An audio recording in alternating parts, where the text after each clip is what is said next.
বিসমিল্লাহির রহমানির রহিম। আসসালামু আলাইকুম ডিয়ার ভিউয়ার্স, আশা করি সবাই ভালো আছেন, সুস্থ আছেন। আজকে আপনাদের জন্য মজাদার একটি রেসিপি নিয়ে হাজির হয়েছি, আশা করছি ভালো লাগবে।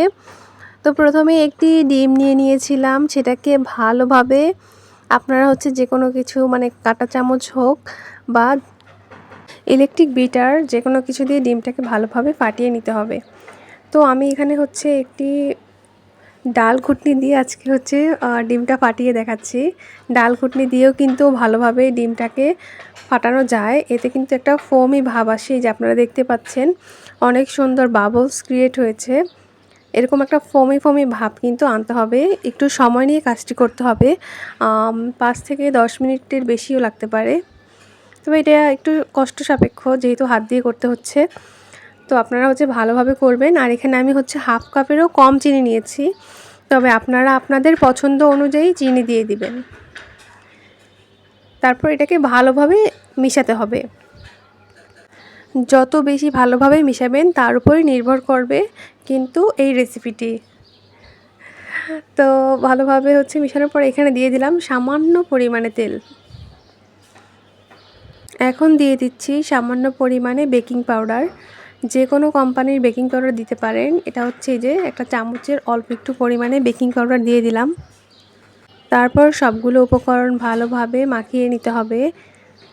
এখন দেখতে পাচ্ছেন এখানে দিয়ে দিলাম 2 চামচ গুঁড়ো দুধকে অল্প একটু পানি দিয়ে মিশিয়ে রেখেছিলাম।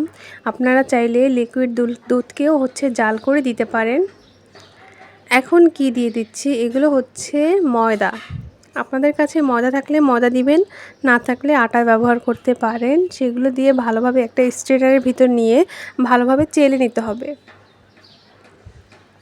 এখন সবগুলো উপকরণ ভালোভাবে মেশাতে হবে।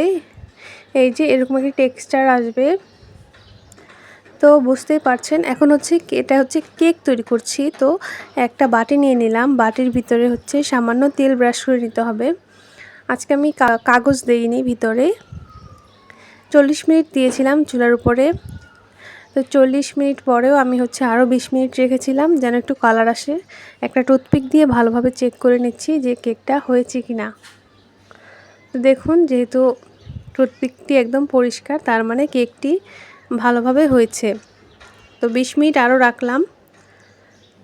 তো রাখার পরে আবার দেখছি যে কি অবস্থা কেকের। তো এই তো কেকের উপরটা আমার ওভাবে কালার আসে না, অনেকে যে দেখায়, জানি না কেন আসে না। তো কেকটা বের করেছি, এইরকম হয়েছে। যাই হোক, তারপরে এই তো কেকটা আপনাদেরকে একটু কেটে দেখাচ্ছি ভিতরটা কীরকম হয়েছে। তো এই যে কেকটা ভালোভাবে আপনাদেরকে কেটে দেখাচ্ছি। দেখুন, একটা ডিম দিয়ে তৈরি করেছি।